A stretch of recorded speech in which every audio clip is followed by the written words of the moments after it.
Mr. President, I stand before you today with a profound sense of duty to speak on an issue that strikes at the very heart of our society. An issue that for too long has been a source of pain and suffering for countless Filipinos. Our country, renowned for its deep-seated values of family, love, and compassion, paradoxically stands as one of the last nations on earth that denies its citizens the legal recourse to dissolve a marriage that has become a source of anguish and despair. This is my second child, finished degree in tourism and management, and she's working now. Stella Sibonga became pregnant at 18. Her parents forced her to marry. And this is my youngest. She's a registered nurse now. She's working in the dialysis center. The couple had 3 children. I don't know what happened if I never left my husband before, but I'm so thankful that I decided with the help of my children. This one was 6 years old, and he told me, Mom, it's better to leave the house without our father. Better. He is not a good father for us. Their union lasted 15 years, and it was marked by violence. The last time he got a big knife for the mountain to cut the wood. He tried to stab the house, destroy everything. Then I tried to catch the knife for my husband and try to save my children because my children was lying on the floor. They're sleeping and then I was thought they're going to stab my children. I tried to catch. Then he's very strong. I was fall down on the floor and then I never breathe. I just feel sleep like 10 minutes or 15 minutes, collapse. And then I wake up with my children crying beside me. And that's not the first time he do that for me. I stay with my husband and it was hopeless. I was black. The first time I go to the water to drown myself. But someone found out that I was there in the water. They take me out to the water. Then I rest. Then for a while, I take the wire like I use in my laundry. Then I put in sailing, then I hung myself. Besides the Vatican, the Philippines is the only other country where divorce is forbidden. It has no legislation and is not accepted by the powerful Catholic Church, the main obstacle to its legalization. The justice is like treating us like we are a criminal. We've been trapped or we've been jailed in just a piece of paper. Even though we've been abused by our ex-husband, we've been experienced for abuse.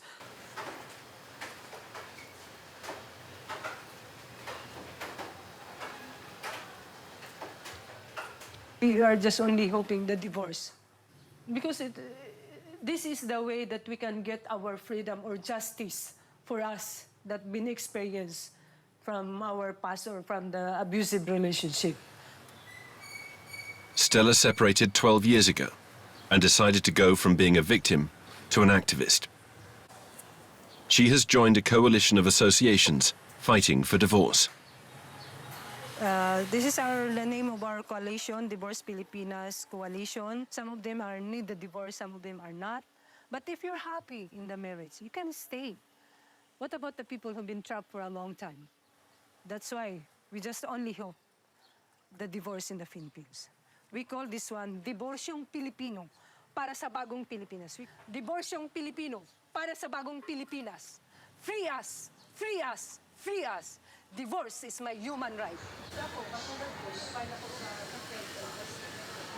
Every week, the coalition leaders meet in Manila at an activist's home to determine their fighting strategy and future actions. But above all, it's a place for dialogue and mutual aid.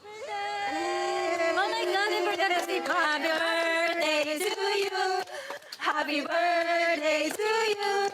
Happy birthday, happy birthday, happy birthday to you. Thank you. I wish that this this will be our last Congress to fight for divorce. And this will be Approved. approved, yeah. Because I have 3 daughters, I don't want them to be trapped like me. If it's not gonna be for our benefit, at least for the future generation. We understand that we need to stand, because if we start resting, then this thing will not move. Then people will think, oh, nobody needs it, no one's making. It's actually it will save our life. It's like life and death. Otherwise, we are living while we are dead. You know what I mean? There's no freedom. And then, syempre, the session usually is at 3 p.m., right? So let's always hit it by 2 to 3. So like what happened last Tuesday. So if ever, AJ Alfafara is the president of this coalition, which brings together a dozen associations and more than 400,000 supporters on social media. She coordinates and carries their voice into the public sphere. In the Philippines, the divorce debate is growing, even among young people. These students are here to interview the coalition leaders for their thesis. I've been very lucky that through our family issues, and I think that it necessitates na merong talagang mga relationship na mas mabuting tanggalin na lang sa buhay natin. It's not selfish. I don't think it's selfish at all. It's a matter of being able to survive and to look at yourself in the mirror and be happy with the life that you have. yes. That's why for me, very important po siya. Being students from a Catholic school, I think that there was a lot of nuance that we could take into the issue, not just being Catholics, but also being pro-divorce. There's an issue that we know is continuing to become a social issue in the Philippines, and that, as we were mentioning earlier, religion always comes into the question. I went to church, and this priest said in the homily, those who divorce will never enter heaven. And so I was seated hearing that. It's a good thing I wasn't with my kids or with my family, but I don't think anyone has the right to say who will go to heaven and who will not. They were guilt tripping them. You will go to hell if you don't marry. You are living in sin. Yeah. So get married. So it's mandatory. Yeah, seems like a mandatory. Yeah, it's a passport to heaven. Passport. Yeah, yes, that's exactly a word. Passport to heaven. The next day, a speech is issued in the Senate by a leading figure of the pro-divorce movement. Only import rights in case of emergency, and that should be the power of the Department of Agriculture. It's an opportunity for AJ to rally the 23 senators for her cause. I have done some lobbying earlier, and then these are the last few. Hopefully, we'll get a courtesy call from this. Yes. Knock knock. Email for appointment. Sige po. Hindi ako nagbabasa yung nakaraan, ano? Thank you po. All right. Yeah. So, as Filipinos are very religious. So, no matter what your belief, right? Their upbringing, it takes into account on how they lead the nation. Yeah. So, with this, I am expecting that any of the senators would be willing to listen to us. A long-time taboo in society and among the ruling class, the divorce bill is now a subject of debate in the political sphere. In 2024, Congress voted in favor, an historic step forward. Now it's the Senate who must decide. Senator Risa Ontiveros has been fighting for it tirelessly for years. Salamat po, Mr. President.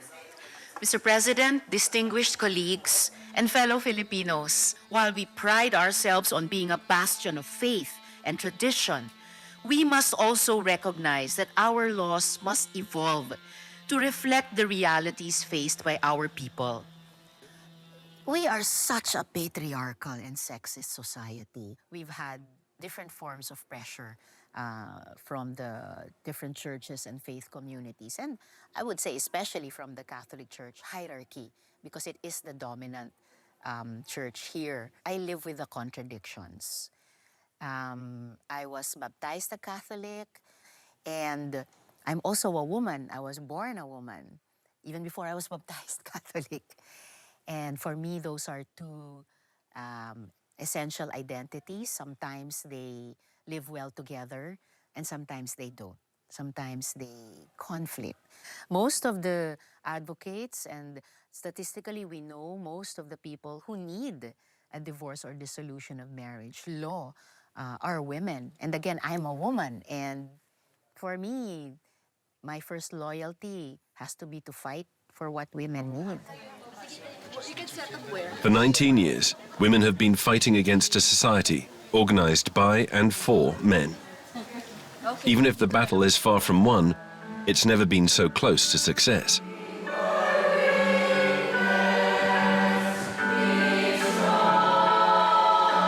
The country's politicians are divided on the subject, but the Church takes a clear and unambiguous stance. Amen. Good morning. Okay. Pagtatanungin niyo ko, why am I against divorce? If we will allow divorce in our country, if we will allow legal separation in our country, if we will allow any laws to be passed in our country that will destroy the sanctity of marriage, mga kapatid, it will contradict the word of God. Sabihin mo sa Panginoon, Lord, thank you for the message. Thank you for reminding me of these important principles that will help me in strengthening my family relationship. You just come. You just come. I think those people who are pursuing to pass this law, they are the ones committing immorality. They are the ones committing adultery. Now, with that situation in their own life, they want just to satisfy their interests, their lust. It becomes a passport for committing not only sin, but destruction of the family as a whole. Genesis chapter 2, verse 24, the Bible says, shall a man leave his father and his mother, and shall cleave unto his wife, and they shall be one flesh.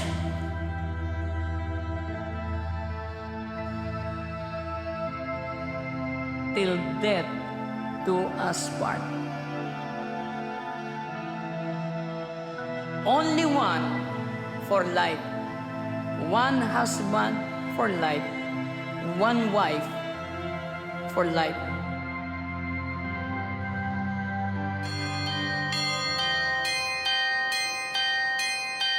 In percentage terms, the Philippines is the most Catholic country in the world.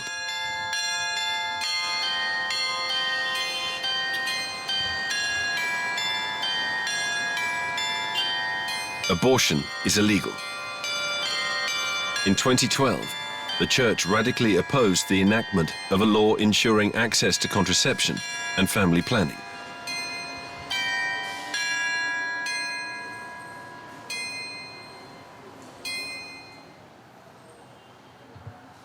Many Filipinos are poor.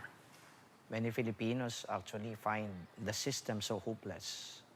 And so they have recourse to the divine. And the religion affords them the divine. Religion introduces them to God. And so many Filipinos hold on to God because they believe that it is only God who can actually help them, our lead. But then it became a law. Strong, It means that we conservative, don't have influence and over them. interventionist, That's a simple logic the behind it. Church interferes in every social debate. We don't have a political agenda. What we are advancing is the teachings that we have. The teachings, no more, no less. It is enshrined in our Constitution that there is a separation of church and state. So the separation doesn't mean that the church cannot anymore speak her mind. In our Constitution, it states that marriage is an inviolable social institution entered into by a man and a woman, and that shall be protected by the state. However, in the Philippines, there is a procedure for a civil annulment of marriage. The complainant must prove physical or moral violence or psychological disorders of the spouse. Many lawyers have specialized in this field, like Janine Aranas. We're already in the stage where your last witness will be presented. And then after this, it will still maybe take a long time because, for example, the defense would be given the same opportunity as regards presenting their own witnesses, presenting their own evidence. And the prosecution... Still not sure, right? Yes, it's still not sure. I know it has been a long process. Yeah. There's been a lot of filings, but I'm pretty sure it would be over soon. I hope so. In my favor. Yes, yes. More than anything. Yes. For these types of cases, it reaches 6 years and above. Just with the lawyer's fees alone, it would cost you an easy ₱1,000,000 pesos. It's okay. It's a business here in the Philippines because you would have to employ your lawyer for a long time, giving them maybe, I don't know, some gifts or what, just to nudge the process along. However, this legal alternative is rarely successful. Not every Filipina has access to annulment the way I do. I have the privilege of being able to be here, but especially it's such a long and arduous process, and it's mentally challenging, emotionally challenging, financially it could be draining also if you're not prepared. So this is not even looked into by some women. It's still taboo, I think, because here the job of everyone is to keep husband and wife together. So it's really like you're going against everyone in society. Like when I testified for myself, but it's essentially they're asking, why did you not make the marriage work? It's as though it's my fault.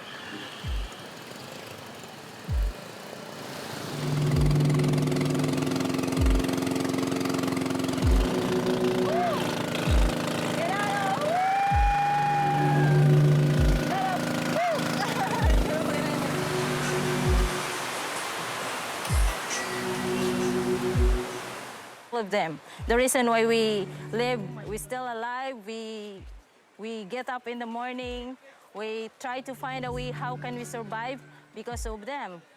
Papo, ano yan, tawag nito, bamboo?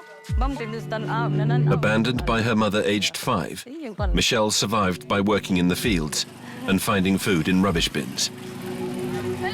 She was driven into prostitution by her older sister and escaped when she met the father of her children. He was violent. Punches, stitches on the head, a scalded back. Her eldest, who witnessed it, begged her to leave.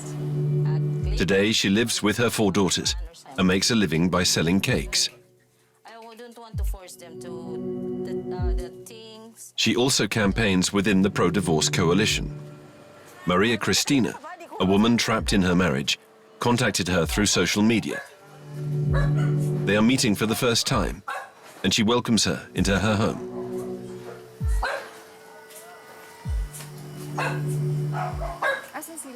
I smile and talk to them as a normal being, but they really do not know and they really don't have any idea that I'm so much in pain during those days, those years. I've been doing my part as a wife, as a mother, but I can no longer take it anymore. Maybe it's late, but I think it's not. It's not too late. You can tell them that it's not too late. I'm still alive. I can change my life. I want to change my life. I want to choose to be happy. Only I can have my own money to start my life. Maybe I can be same as you. Why most Filipina stay in a toxic relationship? Because they don't know how to survive. And they don't want to speak up because they're afraid. You stand, you sacrifice your own happiness for what people say. The only hope is just a divorce. Get a divorce. They said no to divorce. You allow the people to cheat because you don't allow them to be going right way. You don't want them to open their eyes that there's an option so that you can make a scene. In my part, I am looking forward for divorce as a new beginning, where I started as as a human being with my maiden name, I want to see myself that I can do it, that I have the courage to move forward with my own remaining years on this earth. There's scars that never ever healed because of our past. Because everything that we experience in our marriage life is very traumatic. And the only one can heal it is the divorce. A new life for us, a hope for us. Why you can't give us a second chance? We're not a criminal. Just give us our hope.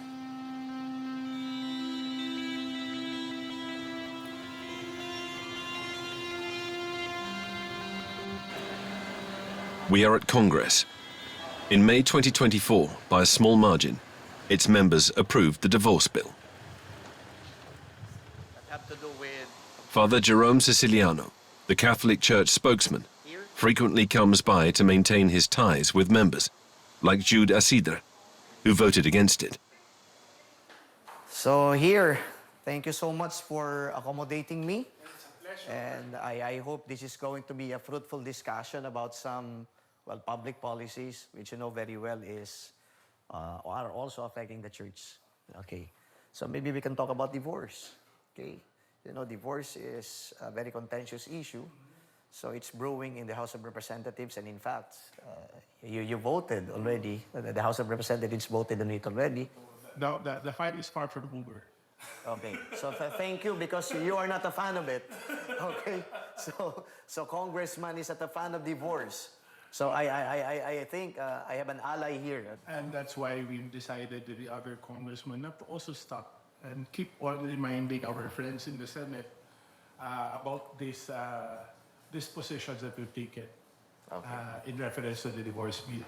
So there's a constitutional separation of church and state.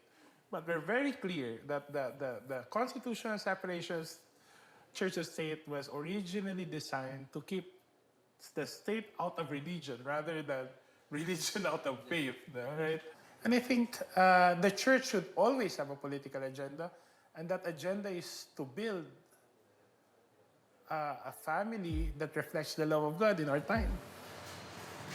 To keep society's patriarchal and traditionalist constraints, political and religious leaders have long joined forces. This prevents separated couples from rebuilding their lives in peace. I've been with someone that who love me, take care of my children, but mostly people in the church don't accept us until my marriage is valid. I call him my husband because he treats me like a wife. I never maltreated. I've been spending for 12 years, but nothing. If you are not yet separated from the first husband, then you live together with the other man. They're always talking to you like you are going to hell because you are a sinner. I'm not a sinner because God is a forgiveness. God is forgive us. I'm not a sinner. I'm just coming here in the church to pray. I'm asking the God's love that I hope that they can enlighten the mind of the priest or the people working in the church. That Like Stella, Michelle, or AJ, millions remain prisoners of their marriages, unable to live fully in the present or even contemplate a future. But mindsets have recently changed. Today, half of Filipinos are in favor of divorce, just like their president, who could pass this law before the next elections in May 2025.